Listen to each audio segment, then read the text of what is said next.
capítulo de número 6. Glória a Deus. Segundo livro dos Reis, no capítulo 6, a partir do verso de número 4. Glória a Deus. Que diz assim: E foi com ele, e chegando eles ao Jordão, cortaram madeira.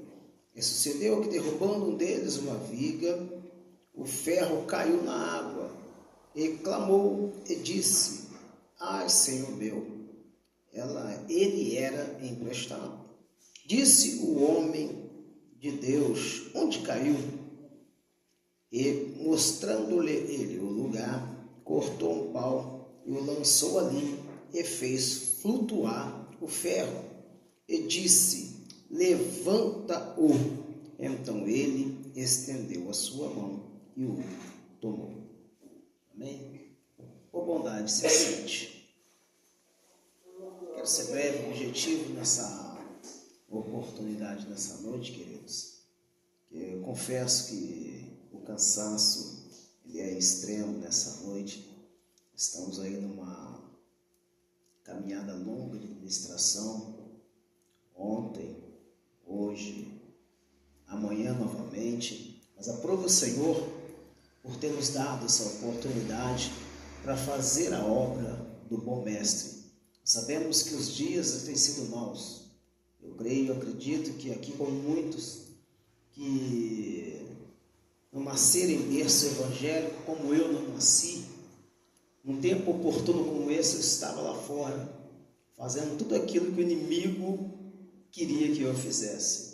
Mas quando nós nos convertemos, entregamos a nossa vida para Jesus, a maioria dos crentes, eles não querem mais saber de se esforçar, não querem mais saber de se dedicar à obra do céu. Interessante que para o mundo nós nos esforçávamos tanto. Lá no mundo a gente se esforçava bastante, mas para Deus a gente mede esforços. A gente reduz os nossos ânimos. A gente fica sempre cansado para as coisas celestiais. Mas o nosso Deus, Ele reconhece tudo isso. Deus, Ele sabe das nossas limitações. Deus, Ele sabe até onde nós vamos chegar, até onde nós vamos alcançar aquilo que nós almejamos, porque Ele é fiel. Deus, é interessante, queridos, que quando olhamos a Bíblia Sagrada, no Novo Testamento, desde Gênesis até Malaquias, que é o último livro do Antigo Testamento, Deus ele só pediu uma coisa para os seus filhos: obediência, só isso. É melhor obedecer do que sacrificar. Foi o que Deus falou para o primeiro rei de Israel. Aí quando olhamos o Novo Testamento, no Evangelho de Mateus até Apocalipse, Jesus só pediu uma coisa: tenha fé. É o que está faltando hoje. O povo, se obedecer, não tem fé. Se tem fé, não obedece.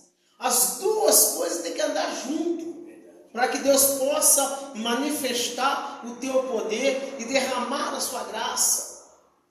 Porque Deus, queridos, Ele tem o prazer de nos abençoar. Agora observe que estamos diante de um texto nessa noite, que é conhecido dos irmãos. Quem aqui não ouviu falar que o ferro ou o machado, ele flutuou? Agora, para entendermos um pouco esse assunto, é necessário inserirmos a nossa mente dentro do texto. Quando olhamos para esse texto nessa noite, no segundo livro dos Reis, a partir do capítulo 6, do verso 1, nós vamos observar uma escola de profeta. Escola essa que começou com aproximadamente 50 alunos, ou 50 profetas, na época de Elias. Mas agora Eliseu vai assumir essa escola. E ao assumir, o negócio começou a andar tão bem que se multiplicou. Agora a escola está com 100 profetas. E os filhos dos profetas, eles começaram a observar o lugar e visualizaram que o lugar começou a ficar apertado, já não acomodava mais aquela quantidade de servos. E eles então tiveram uma ideia: vamos construir um lugar maior, mais amplo, mais aconchegante, não só para aprender da palavra, mas também para servir o Deus Todo-Poderoso. A Bíblia nos diz que agora quando Eliseu chega, eles vão alcançar Eliseu e vão chegar diante de Eliseu e vão dizer a ele: olha, permita-nos construir um lugar maior, mais amplo. E Eliseu então permite que esses profetas realizam essa obra. E eles, ao receber uma palavra positiva da parte de Eliseu, um deles vai chegar para ele: olha, vem com a gente. E ele então diz: olha, eu irei com vocês. Agora eles vão sair em direção ao Rio Jordão. Eles estão caminhando e quando chegam no Rio Jordão, cada um deles agora está com a responsabilidade de cortar uma madeira, de cortar uma viga. E todos eles começaram a cortar, começaram a derrubar essas madeiras. Mas um em destaque, quando vai cortar, quando vai derrubar uma madeira, ao bater o machado na madeira, o machado escapa das tuas mãos e cai dentro do Rio Jordão. E ele então vai exclamar: ah, Senhor meu, era emprestado. Agora observe, queridos, que a preocupação dele não é mais com a madeira que ele estava cortando. A preocupação dele de momento não era com a obra que eles iriam realizar, em si a ferramenta que acabou de perder. Ferramenta essa que eles adquiriram em forma de empréstimo, ou seja, alguém pegou a ferramenta e emprestou a ele. O intuito de alguém que pega uma ferramenta emprestada é de usar e devolver. Agora observe que há uma preocupação dobrada. Não conseguiram terminar de realizar a obra e ainda perderam a ferramenta. Agora uma coisa que eu observei nesse texto: ele perdeu a ferramenta porque estava usando, estava trabalhando. Servo de Deus, perdeu a ferramenta em uso. Agora Eliseu tem uma grande manobra nas tuas mãos agora. Os filhos dos profetas estão com ele naquele lugar. E eles observam que agora a ferramenta que eles tinham que usar para realizar aquela obra está perdida, cai dentro do Rio Jordão. E o Rio Jordão é um pouco grande.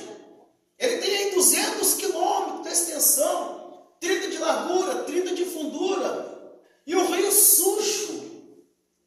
Uma sujeira muito grande no Rio Jordão. Sem contar que estava na época da cheia. Vinha muito barro, muita folha, muito galho. Era impossível mergulhar e alcançar esse ferro. Mas entenda uma coisa: ele estava em uso. E eu comecei a entender. O inimigo, ele não perturba aquele que não ora, aquele que não busca, aquele que não clama. O inimigo não quer saber daquele que está parado, mas quer saber daquele que está clamando, buscando, adorando, exaltando, glorificando, enaltecendo o nome santo do Senhor. O inimigo, ele quer saber daquele que está trabalhando na obra, porque aquele que trabalha na obra, ele vai crescer, ele vai avançar, e Deus, ele vai operar um grande milagre. Pode ter certeza de uma coisa: enquanto você adora aqui, Deus entra na tua casa. Enquanto você clama aqui, Deus vai no teu lar. Enquanto você clama aqui, Deus vai no teu pensamento, colhe a informação, vai atrás daquele que está no teu lar. Deus está guardando a tua família nessa noite. Mas por quê? Porque você está na presença do Pai. Deus não fica devendo nada para ninguém. Enquanto você está fazendo a obra do Pai, Deus está te guardando, Deus está te protegendo, e com isso Deus vai proteger a tua família, a tua parentela. Deus, ele está guardando os teus nessa noite, mas só porque você está na presença do Pai. Por quê? Deus não fica devendo nada para ninguém, queridos. Ele é fiel. Agora, quando ele pega essa ferramenta, a preocupação dele, desse servo, e a gente começa a observar uma coisa, que a ferramenta era emprestada. E eu comecei a perceber uma coisa: naquele grande dia, Deus, ele vai requerer aquilo que ele colocou nas nossas mãos. No dia do julgamento, Deus, ele vai requerer aquilo que ele entregou para você.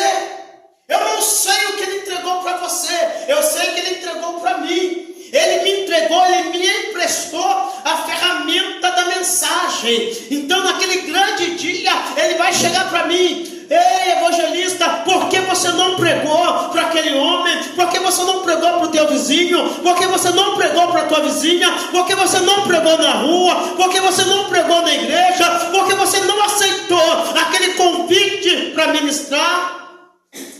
Deus, Ele vai requerer. É ferramenta emprestada. A ferramenta de mensagem que Ele me emprestou, Ele vai requerer naquele grande dia. E o que eu vou falar para Ele? Senhor, eu não tive tempo. Aí Ele vai me levar dentro da sua palavra. Em Eclesiastes capítulo 3, há um tempo determinado para todas as coisas debaixo do céu, sobre a face da terra. Então eu começo a contradizer os meus pensamentos, os meus conceitos, os meus entendimentos. Se a própria Bíblia me diz que eu tenho tempo para todas as coisas, por que que eu parei de orar? Por que que eu parei de adorar? Por que que eu parei de buscar? Por que que eu parei de jejuar? Por que que eu parei de ir na igreja? Por que que eu não tenho mais tempo para falar com o Pai? Se a Bíblia me diz que eu tenho tempo, mas eu falo que não tenho. É ferramenta emprestada.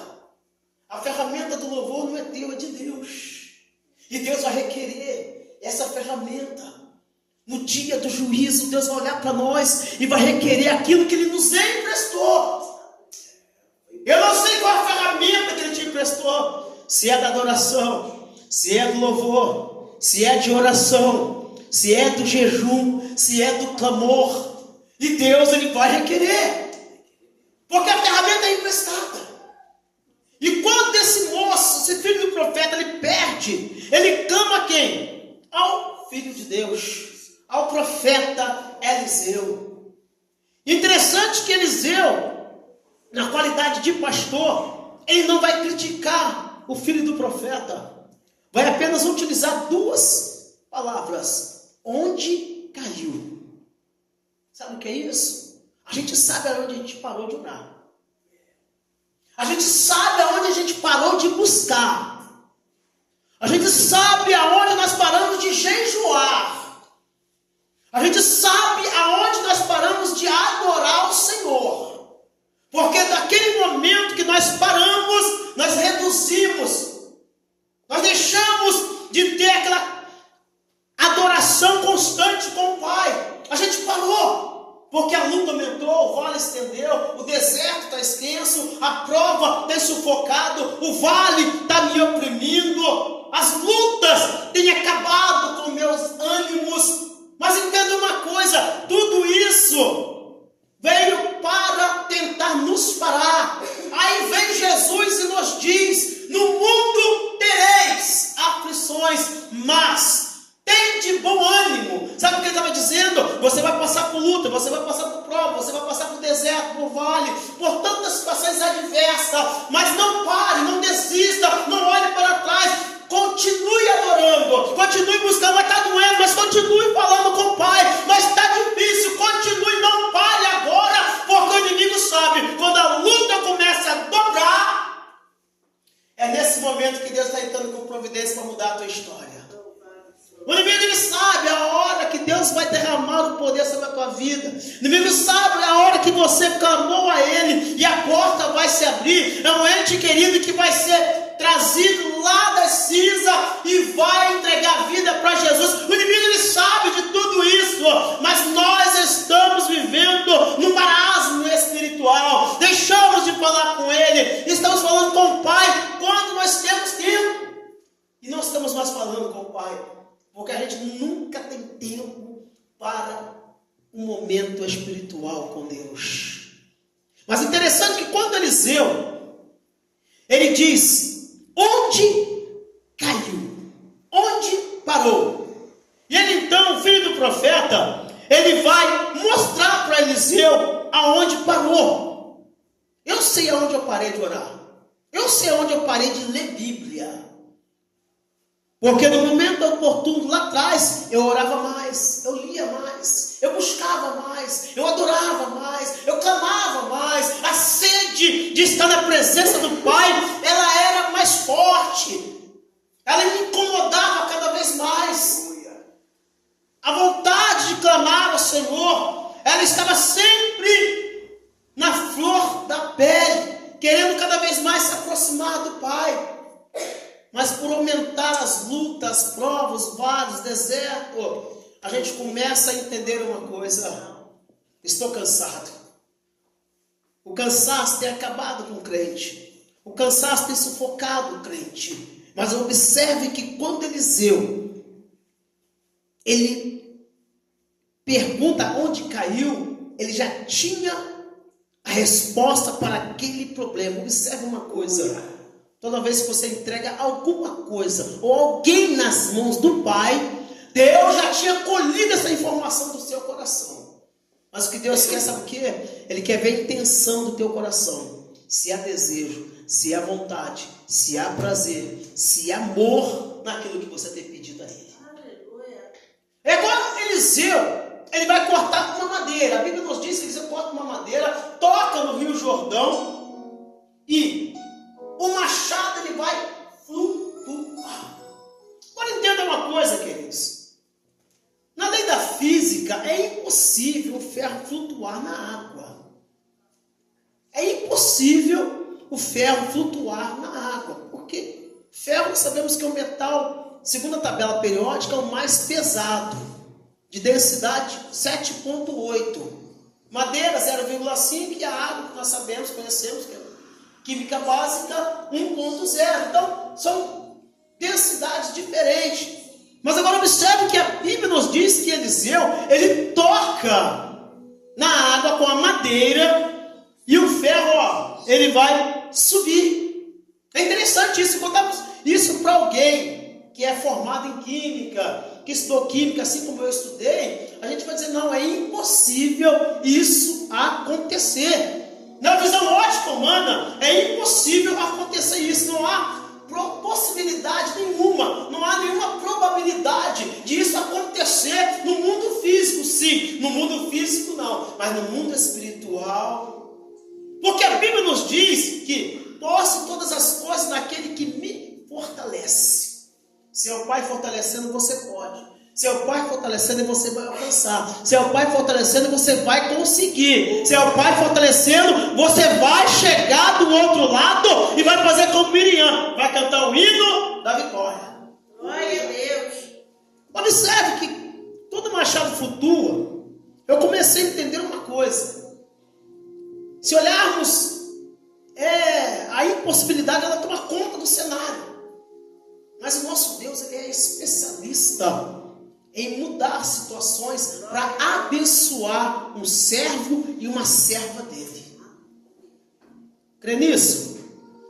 Crê nisso? Tem alguém comigo aí? Amém. Eita glória. Dá até um comigo aí, pastor. Você consegue ficar de pé comigo uns minutinhos, só para eu fechar essa mensagem? Agora observe que para isso acontecer no físico era impossível. Mas no mundo espiritual, o nosso Deus ele é tremendo e fiel. Por quê? A necessidade ali era a ferramenta que era emprestada. E a ferramenta que era emprestada, ela cai no Rio Jordão, que significa aquele que desce.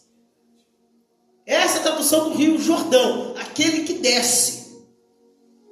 E houve-se uma necessidade de Deus ele utilizar da química naquele momento. Porque ele tem 3 situações de densidade diferente. Madeira, ferro e água. Então são 3 densidades diferentes. Uma mais leve, que é a madeira, a água, que é o 1,0, e o ferro, que é o mais pesado, segundo a tabela. E o ferro que afundou. Observou que o mais pesado ele afunda. O mais pesado ele vai descer. Já observou? O crente que às vezes ele quase não vem porque tem muita coisa para fazer e quando chega na igreja ele chega pesado. A maioria das vezes ele não vem assim, ele vem assim. Caminhando devagarzinho, peso. O inimigo ele sabia que não era para ele ter saído de casa. Porque quando ele sai de casa e vem para a casa do Pai, querendo ou não, se o louvor não falar com ele, a palavra vai falar. Uma oportunidade que seja, vai falar com ele. E o peso que estava sobre ele, vai acontecer que diz, em Mateus 11, 28. O meu jugo é leve e o meu fardo é suave. Então se cumpre a palavra.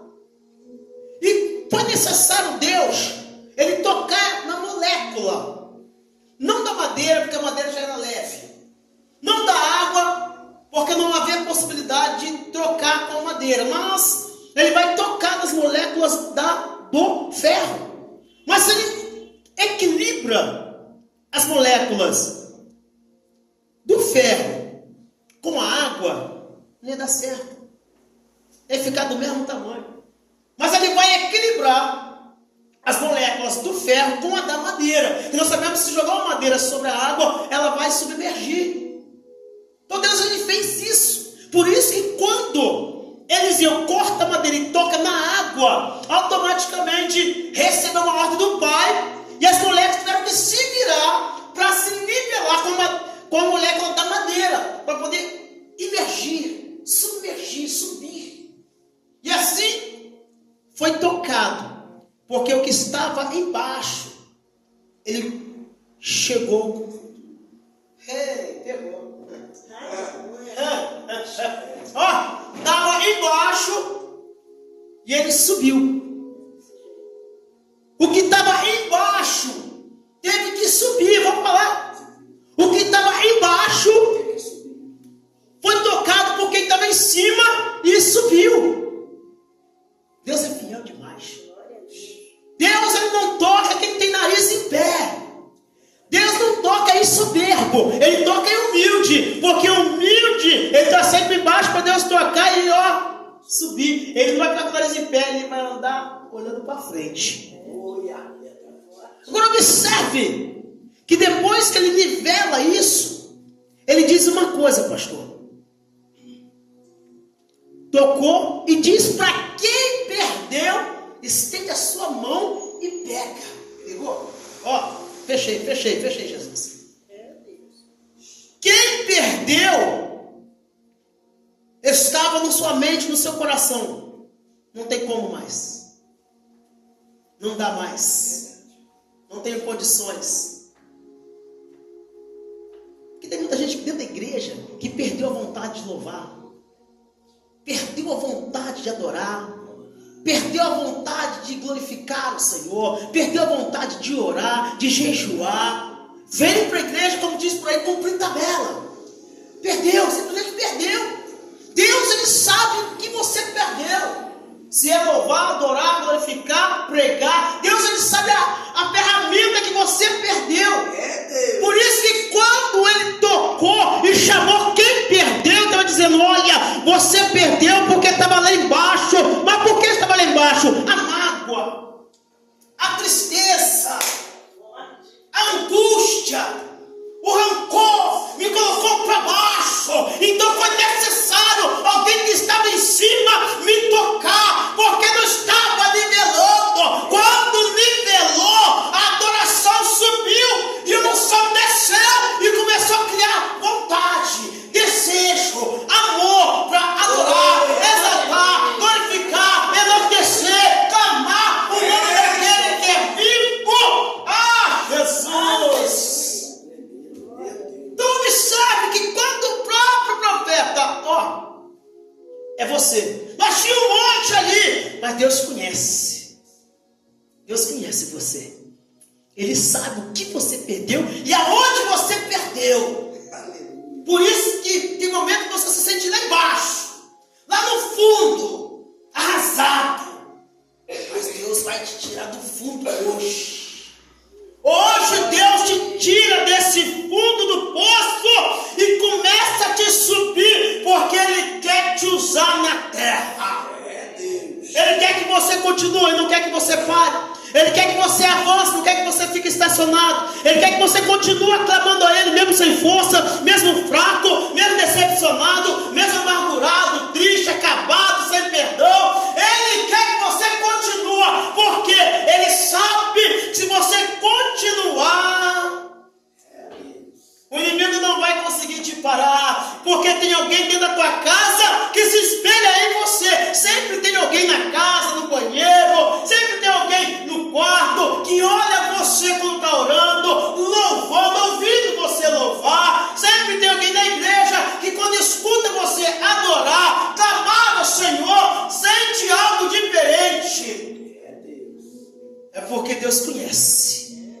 Por isso que ele falou comigo: olha, eu sei quem é que perdeu.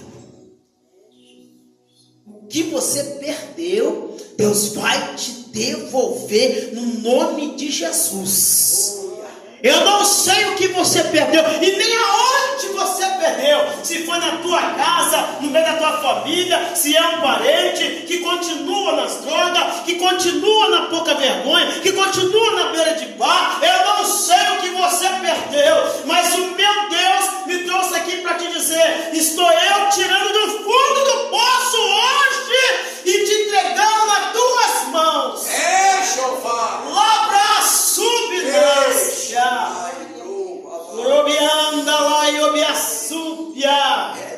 Deus, ele conhece. Parecia que nada ia dar certo, parecia que seria mais um culto. Não é um culto. O culto quem faz sou eu e você.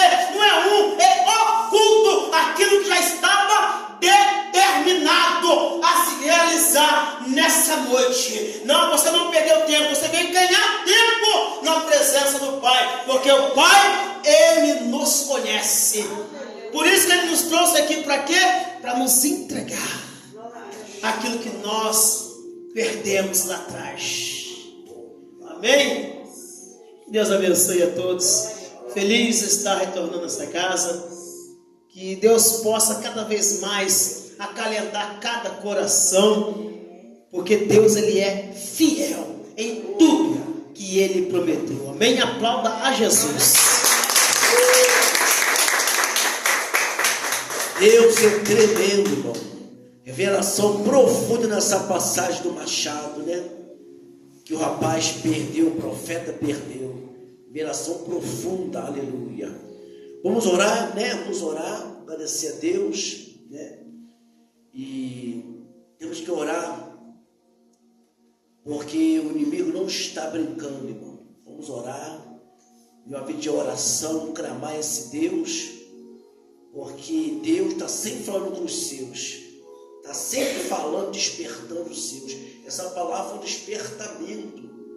Deus me deu aqui para quem foi essa palavra diretamente. Deus falou comigo aqui, ó.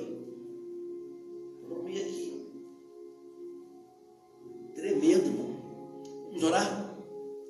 Senhor, meu Deus e meu Pai. Oh, Espírito Santo. Deus, graças te damos, Senhor, por esta palavra, a qual falou no coração, meu Pai, daqueles que estão fracos na fé, desanimados, que precisa descer, meu Pai, no pó da humilhação, para que venha ser exaltado pelo Senhor.